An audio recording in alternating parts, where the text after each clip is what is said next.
Market Journal, television for agricultural business decisions, is a presentation of the University of Nebraska-Lincoln's Institute of Agriculture and Natural Resources.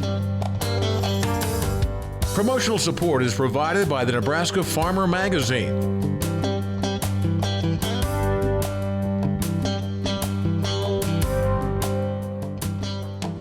Hello everyone, I'm Troy Moling and thanks for joining us today on Market Journal.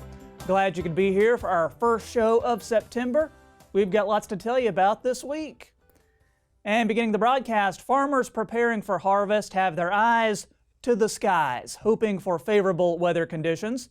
According to USDA's latest crop progress report, Nebraska's corn and soybean crop is moving along well. But what do we need to see in the forecast in the coming weeks to give us that confidence that we're going to have a good crop? DTN Senior Ag Meteorologist Emeritus Bryce Anderson joined me to discuss how weather this harvest season is shaping up. Troy, in the northern Corn Belt, the main thing I don't want to see is a new round of real hot weather. We've had more than our share of that over the last several months during this growing season. And there has been a little bit of rain in the northern belt that has maybe helped to stabilize yield prospects over the last couple weeks. So what I don't want to see there is hot weather that comes in and dries things up real fast and pushes things even further toward maturity before growing season can kind of come to its natural end. Now, to our east and south, what I don't want to see is heavy tropical system rain. And any tropical system rain and wind could cause some damage there. So those are a couple of things that I really think are important for crops to avoid in order to bring this season to a decent finish. And let's talk about drought. Seems like we talk about drought one way or another on the show every week, so let's talk about it again. How is harvest looking for those hardest hit areas? Well, I think the real easy answer is it's looking pretty rapid. We know that soybean leaf drop has already started in well ahead of average in the northern Corn Belt, particularly in South Dakota. And in North Dakota, where the crop is starting to move faster toward maturity. I think the same situation is happening in Minnesota. So I think that one thing that we're going to see is an earlier onset of harvest than producers there would like to see. In the northern Corn Belt, there's definitely going to be a below trend line yield. No doubt about that. It's just a question now of about how much we might see. Yeah, any idea how much yield loss we could see? Well, totally, the corn yields, I think, are going to be around a couple bushels an acre below where USDA has been talking. At least that's the way some different private source outlooks, including our DTN Digital Yield Tour, came up with. And I think that's fair because the Eastern Belt has done better. They've maybe had a little bit of a tapering off because of some drier conditions in mid to late August. But in the Northern Belt, there's, I think, going to be a real drawdown in yields in the Dakotas, Minnesota, possibly northern Iowa. Kansas could see a tapering off as well because here in late August, there was some terrific heat that kind of scorched things during that August 20th to 25th time frame. Now, Nebraska is going to hold things up pretty well because crops in Nebraska, by and large, have been very good this year. I've even had the chance to see that firsthand for myself during mid to late July. And Nebraska crops, I think, are going to perform quite well. And increased chances for La Niña this fall too, right? Yes, there are. Now, the Pacific Ocean, as we're visiting here, basically around the 1st of September, is not showing all the signs of a La Niña feature yet. The water temperatures out in the equator area are starting to cool down some. The Southern Oscillation Index that the Australians keep track of to look at the barometric pressure component of La Niña That feature has had a real neutral value over the last several weeks. But as we go through the balance of the fall, both the temperatures cooling relative to normal and the pressure feature getting into the plus 7 value and then higher in the Southern Oscillation Index, those are expected to come together, which would leave us with at least a weak La Niña to finish out the year. And if that happens, I think it's going to be favorable for harvest conditions with a drier fall. It may lead to some questions about soil moisture availability for planting winter wheat, and I think that's important to keep in mind. And then looking to the winter, it would likely kind of tip the ledger a little bit towards a colder winter than average, and then give us some chances at near to above normal precipitation, particularly in the very dry northern areas, and they really need it. If you want to see drought end in the northern plains in the next 3 months, you would have to see anywhere from 200 to 300% of normal precip, and that's like double or triple the average 3-month precipitation totals. So, I mean, that is bone dry, and then of course that extends all the way to the west coast. Thanks to Bryce for stopping by. Be sure and stay tuned for our weekly weather segment with Al Dutcher later on in the show to hear what you can expect for the upcoming week. Next up, earlier this month, the University of Nebraska Industrial Agricultural Products Center hosted an oilseed press demonstration in conjunction with the Hemp Farm Road Trip. The demonstration gives university researchers working with industrial hemp a chance to share information regarding this burgeoning industry. Market Journal's Bill Dodd has more. Since industrial hemp was made legal with the 2018 Farm Bill, the specialty crop has been an intriguing prospect for many producers around the country.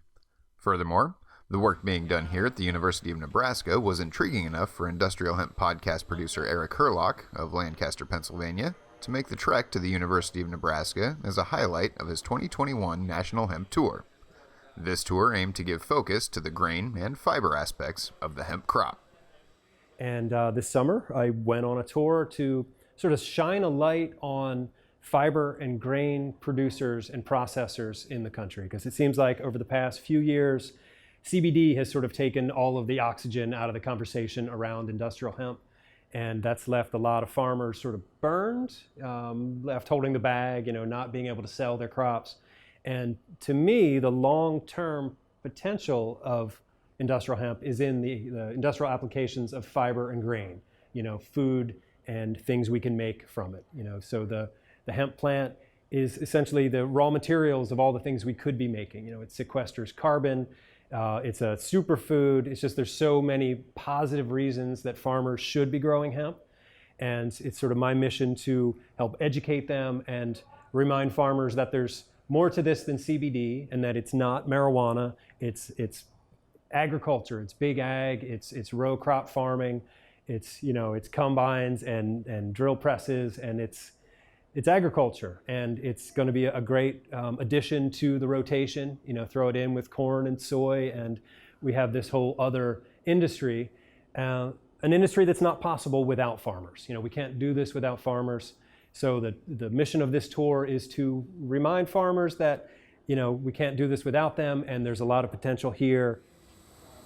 On this particular stop of the tour, we were able to see how the University of Nebraska's Industrial Ag Products Center is utilizing hemp seed to produce products consumers like you or I could use on a daily basis by separating the oil from the seed. Yeah, so by separating the seed into its oil components and its protein components, it's actually protein and fiber come out as what is referred to as the cake.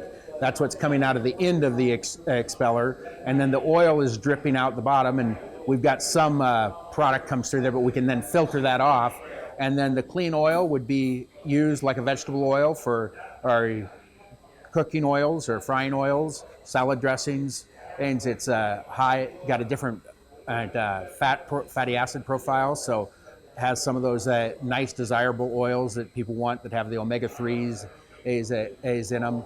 So that's one way advantage of getting this oil product. And then on the protein and side, this product actually has the holes on it yet. so it's high in protein, but it's still got quite a bit of fiber in it. If we'd use a piece of equipment before this to dehull it, then we'd have a much higher protein product coming out the end of the expeller, and that might be used for human food as well. When it comes to applications for the use of hemp seed oil and hemp stock, there are a multitude of possibilities, and the Industrial Agricultural Product Center is leaving no stone unturned. So in regards to research in the hemp, we're primarily working in the area of the separation technology, one kind of providing a service that if entrepreneurs or industry would like to have oil separated from the seed, we can provide that service through our service center. And then from the research standpoint, there's interest in the fiber as well, of whether we can use the hemp plant fiber, so more from the stalk of the plant, and whether we could use that for fiber. And then there's research going on from that lignocellulosic portion of it. Can we use that as a feedstock? The industry is pretty well developed already. If we can get a animal feed protein, that'll kind of just drop in as a alternative to soybean meal. But the fiber side is still where the use of the lignin or the cellulose portions of the fiber from the plant could be used. That's when we might talk about biofuels from cellulosic biofuels that would come from the hemp plant, that you could use the stalk for that application, and the seed would still go to a more traditional application. While the hemp industry is up and running in the United States, Eric points out that there's still a significant amount of red tape to cut when it comes to making hemp a mainstay crop for many producers around the country. It's like this crop could be an excellent feed for livestock, poultry, hogs, cattle, anything could be eating this, but it's still illegal. You can feed hemp seeds to your children, but not to your cattle. So like that doesn't make any sense to me. But there are people out there working on that. But yeah, we need to change the federal regulations. I think we also need to raise the THC limit. Right now, the legal definition of industrial hemp is 0.3%. And that's just a little too low because some of these varieties will spike under certain conditions. And when I say spike, they'll get a little bit more THC, like over that legal limit, but nothing near what is in actual marijuana. So just to give a little extra room there would be good for farmers. As the Industrial Hemp Podcast continues to discuss the possibilities for utilization of the hemp plant, the University of Nebraska's Industrial Agricultural Product Center is leading the charge into the benefits this crop could hold for the ag industry and consumers alike. Reporting for Market Journal, I'm Bill Dodd. If you'd like more information on UNL's Industrial Agricultural Product Center or the Hemp Podcast from Lancaster Farming, we've included some links for you to check out on the Market Journal website. Moving right along now and on to markets, and on Wednesday I was joined by Darin Fessler of Lakefront Futures and Options. He offered his take on next week's WASDE report and the market reaction to Hurricane Ida. But I began by getting a closer look at how this year's crop is looking and what we can expect as harvest ramps up. I could go to parts of Lancaster County. They're very, very good.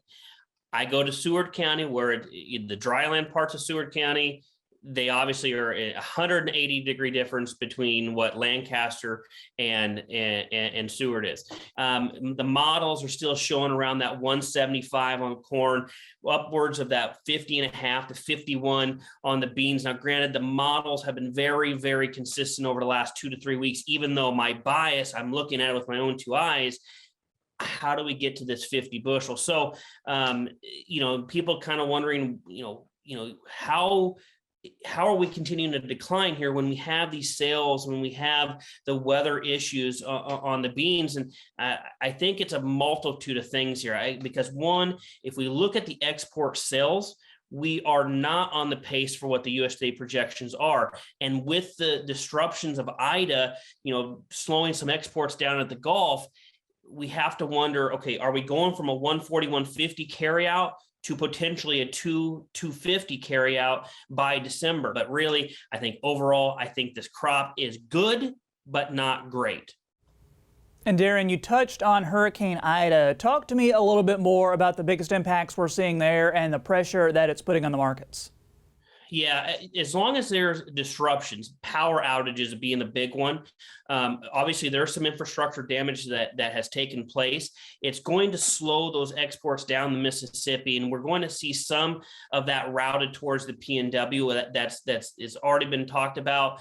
But the idea, the perception that we slow down these exports would only backlog, or with the idea that we only increase our carryout. So that has a negative tone to this market. Not only that, but the IDA is putting another pressure on the market that we've already seen internally. Internally, if we look at the open interest or the number of contracts being floated out there over the last several weeks, corn, beans, wheat, we've seen a decline in open interest. And granted, I think that is a combination of things is happening. One, we have seasonal tendencies that are bearish right now. We have a hurricane that disrupted the export demand, and we have a technical picture currently that is turning bearish. I think the funds do not want to hold the type of positions to the long side into what could potentially be a decent crop, but we also have some risk here in the market where I think that, funds want to kind of move to the sideline a little bit. I don't think they get short,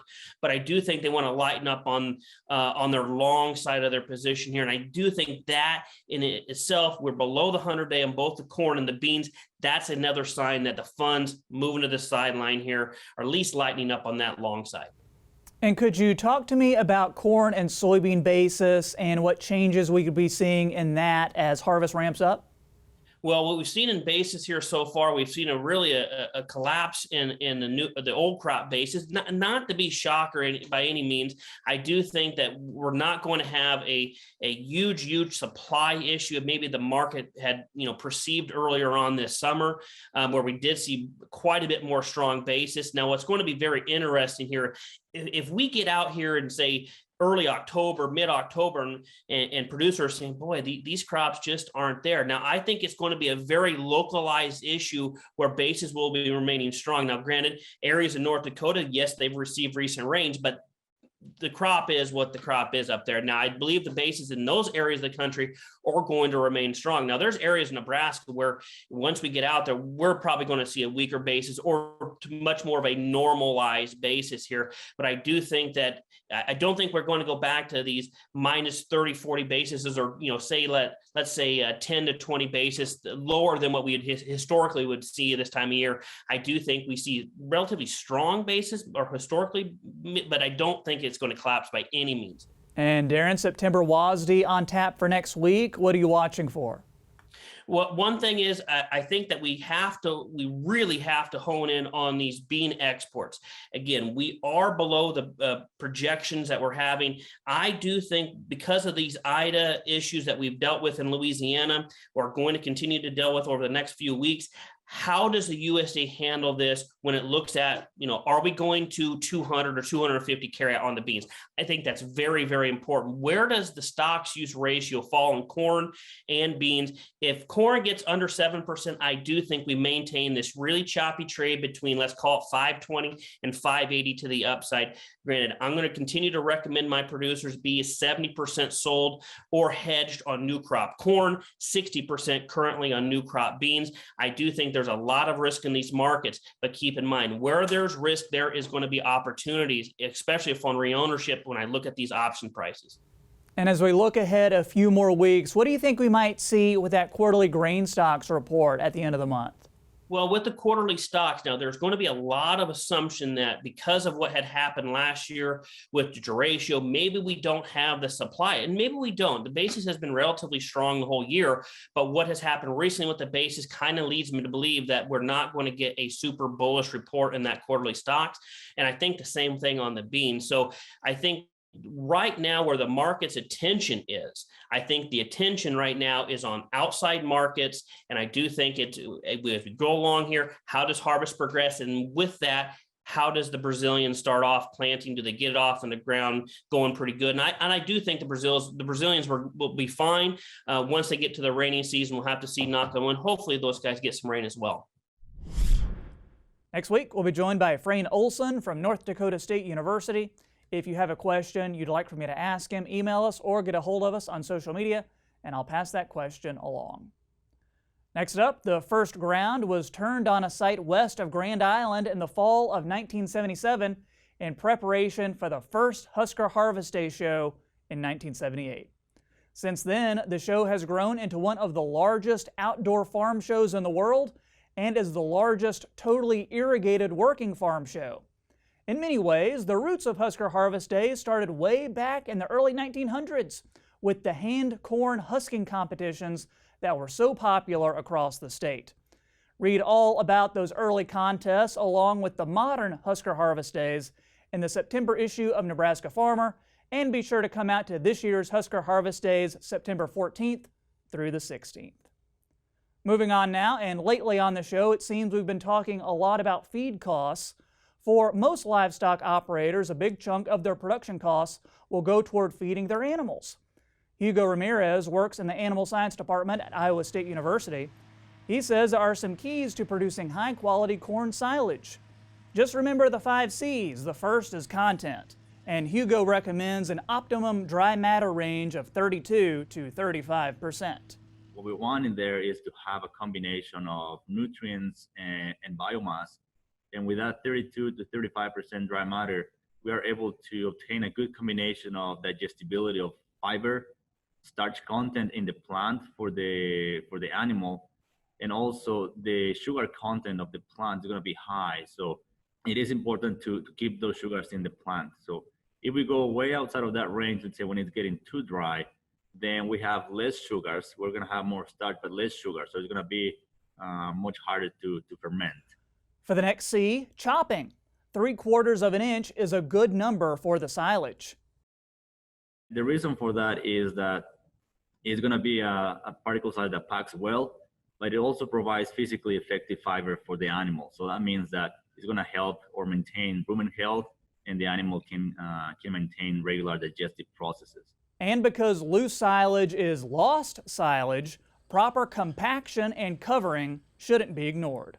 We want to obtain at the very least 15 pounds of dry matter per cubic foot, and that will be a good indicator that we have done a good job packing. So that means that we're excluding or pretty much squeezing out as much air as we can to allow fermentation that is anaerobic or oxygen free. If we don't have that, then oxygen will come back in and will start spoil. And what happens is that when there's oxygen present, the forage might have some natural yeast on it. And as it ferments, the yeast will be consuming some of the lactic acid that we want there to preserve the forage, but the yeast will be consuming that. And as they are consuming this, they are consuming nutrients that we wanted to save for the cow otherwise.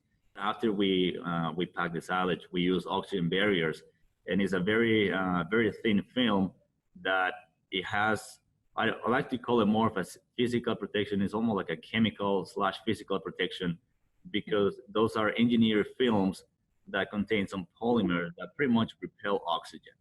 And then we put the black and white plastic on top to protect from the elements. The final C is care. So content, chop, compaction, covering, and care. We've got a link with more information on the Market Journal website. Time now for weather with Nebraska Extension Ag Climatologist and Market Journal Chief Meteorologist Al Dutcher. Al, here we are into September. Harvest is right around the corner. What can we expect for the week ahead? Well, Troy, yes, we are here in September. Harvest is right around the corner. We're hitting the final stages of the crop, getting toward the maturity. We've had some decent moisture this last week at a lot of locations in the state, some that received over 5 inches in the 7-day period, while some isolated pockets of the southwestern corner of the Panhandle, extreme northwestern portion of southwestern Nebraska, and some isolated pockets in the southern Sandhills just didn't get much in the way of any significant moisture. But outside of that, probably the best precipitation statewide basis that we've seen in quite a long time. These cooler temperatures are, at least here in the eastern part of the state, going to basically be the thing that we'll deal with for better part of this next week, but we'll see that warmth start to slide in from the western part of the state into eastern Nebraska as the week progresses. So let's take a look at the upper air models. First thing I'll draw your attention to is that we do have an upper air trough that was responsible for our precipitation, now situated over the western Great Lakes. So we have a northwesterly flow aloft at the upper atmospheres. That's going to keep the cool conditions across the northeastern half of the state, a little bit warmer in the southwestern part of the state and the southern panhandles. The precipitation that came through last night is now sliding south of the border and will continue to slide farther south as the day progresses. And as we get into tomorrow, the ridge will start to build into the panhandle, so we'll see temperatures return to the upper 80s to low 90s, and we'll see 80s and low 80s across most of eastern Nebraska as the precipitation itself continues to remain south of us with the frontal boundary. Now, as we get into Monday, the ridge starts to expand, covers the southeastern half of the state. We should see temperature in the upper 80s to low 90s in many of these locations. As you go north of that region, we'll be looking at low to mid 80s. Overall, not much in the way of precipitation, very scattered to the south of us, most concentrated over the northeast. And on Tuesday, we get a little bit farther expansion to the east before this trough starts to deepen and pushes a little bit of cool air into our region. So overall, with low pressure over the Texas Panhandle, we would think we'd have moisture to deal with, but that frontal boundary is going to intercept it, so we're going to stay pretty much dry here in the Central Plains. On Wednesday, just a slight expansion toward the east with the temperatures, so upper 80s, low 90s west, mid 80s to the east, and we'll start to see a southerly flow at the surface that will increase our dew points, but once again, most of precipitation remains over the northeastern United States. On Thursday, the ridge itself tries to build toward the east and will become more prevalent as we go into Friday. Low pressure develops over north central Kansas, but once again, we do not have any moisture and strong enough low pressure to pull that moisture up into our region, so we're looking at dry conditions, maybe some clouds associated with this low, but that's about it. And then on Friday, this ridge parks itself over the southern plains and extends up into northern Nebraska. Low pressure to our east at the surface and in southeastern Montana, so we're caught between these two systems.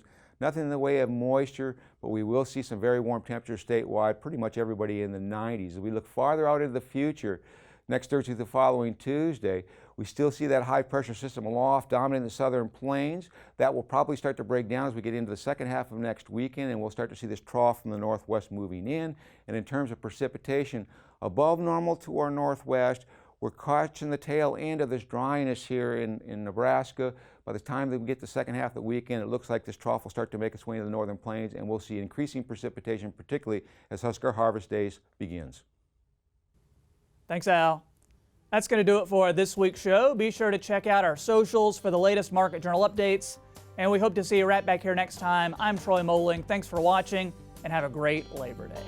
Join Market Journal online at marketjournal.unl.edu. You can also follow us on Twitter, Instagram, and Facebook. Promotional support is provided by the Nebraska Farmer Magazine. Market Journal is produced by the University of Nebraska-Lincoln's Institute of Agriculture and Natural Resources.